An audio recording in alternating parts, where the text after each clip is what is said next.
success was the sun. The origin of our solar weather technique of long-range forecasting came originally from study of sunspots and a desire to predict those. And then I realised it was actually much more interesting to use the sun to predict the weather.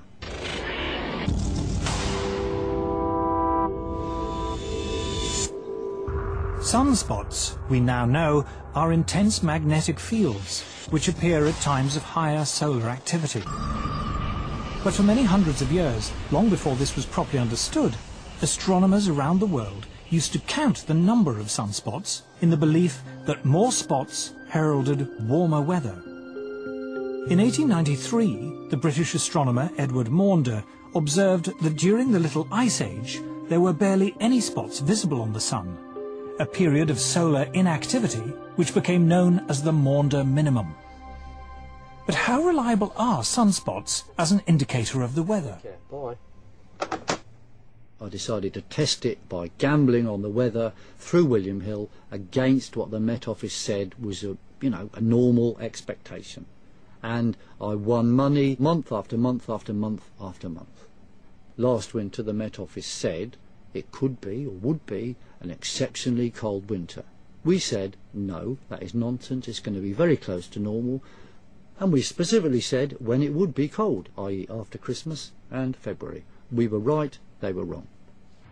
In 1991, senior scientists at the Danish Meteorological Institute decided to compile a record of sunspots in the 20th century and compare it with the temperature record. What they found was an incredibly close correlation between what the sun was doing and changes in temperature on Earth. Solar activity, they found, rose sharply to 1940, fell back for 4 decades until the 1970s, and then rose again after that. When we saw this correlation between the temperature and solar activity or sunspot cycle lengths, then people said to us, okay, it can be just a coincidence. So how can we prove that it's not just a coincidence? Well, one obvious thing is to have a longer time series or different time series. Then we went back in time. So Professor Friis Christiansen and his colleagues examined 400 years of astronomical records to compare sunspot activity against temperature variation.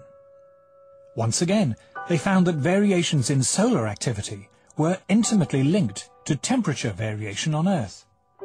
It was the sun, it seemed, not carbon dioxide or anything else, that was driving changes in the climate. In a way, it's not surprising. The sun affects us directly, of course, when it sends down its heat. But we now know the sun also affects us indirectly through clouds. Clouds have a powerful cooling effect, but how are they formed? In the early 20th century, scientists discovered that the Earth was constantly being bombarded by subatomic particles. These particles, which they called cosmic rays, originated, it was believed, from exploding supernovae far beyond our solar system. When the particles coming down meet water vapor rising up from the sea, they form water droplets and make clouds. But when the sun is more active and the solar wind is strong, fewer particles get through and fewer clouds are formed.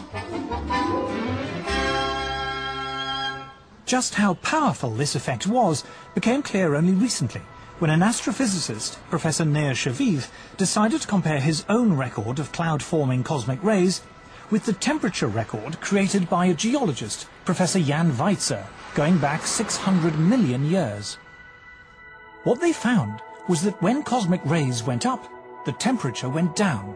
When cosmic rays went down, the temperature went up. Clouds and the Earth's climate were very closely linked. To see how close, you just flip the lines. We just compared the graphs, just put them one upon the other, and it was just amazing. Jan Weitzer looked at me and says, you know, we have very explosive data here. I've never seen such vastly different records coming together so beautifully to show really what was happening over that long period of time. The climate was controlled by the clouds. The clouds were controlled by cosmic rays. And the cosmic rays were controlled by the sun. it all came down to the sun. If you had X-ray eyes, what appears as a nice, friendly yellow ball would appear like a raging tiger.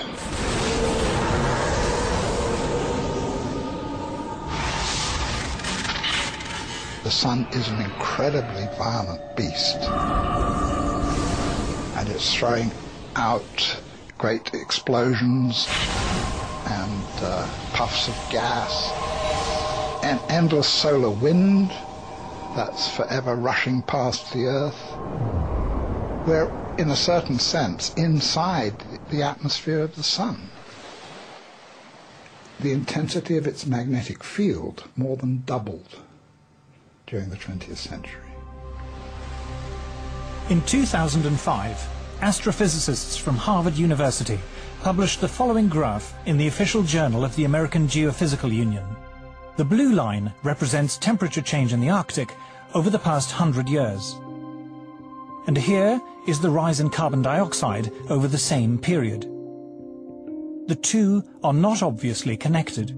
But now look again at the temperature record, and at this red line, which depicts variations in solar activity over the past century as recorded independently by scientists from NASA and America's National Oceanic and Atmospheric Administration. Solar activity over the last 100 years, over the last several hundred years, correlates very nicely on a decadal basis with sea ice and Arctic temperatures. To the Harvard astrophysicists and many other scientists, the conclusion is inescapable. The sun is driving climate change. CO2 is irrelevant. But why, if this is so, are we bombarded day after day with news items about man-made global warming? Why do so many people in the media and elsewhere regard it as an undisputed fact? To understand the power of global warming theory, we must tell the story of how it came about.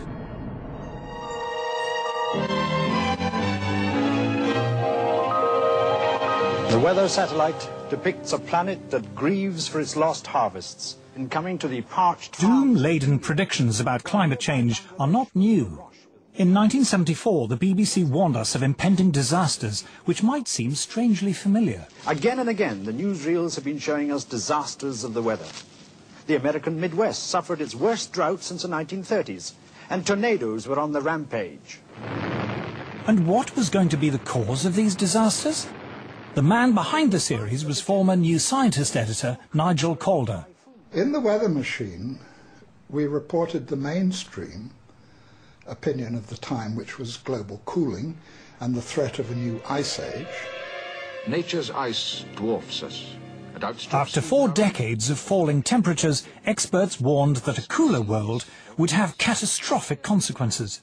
There's the ever-present threat of a big freeze. Will a new ice age claim our lands and bury our northern cities? But amid the doom and gloom, there was one voice of hope. A Swedish scientist called Bert Bolin tentatively suggested that man-made carbon dioxide might help to warm the world, although he wasn't sure. And there is a lot of oil, and there are vast amounts of coal left. We seem to be burning it with an ever-increasing rate. And if we go on doing this, in about 50 years' time, the climate may be a few degrees warmer than today. We just don't know. We were also the first to put Bert Bolin of Sweden on international television talking about the dangers of carbon dioxide. And I remember being bitterly criticized by top experts for indulging him in his fantasy. Climate hunters. At the height of the cooling scare in the 70s, Bert Bolin's eccentric theory of man-made global warming seemed absurd. 2 things happened to change that. First, temperatures started to rise. And second, the miners went on strike.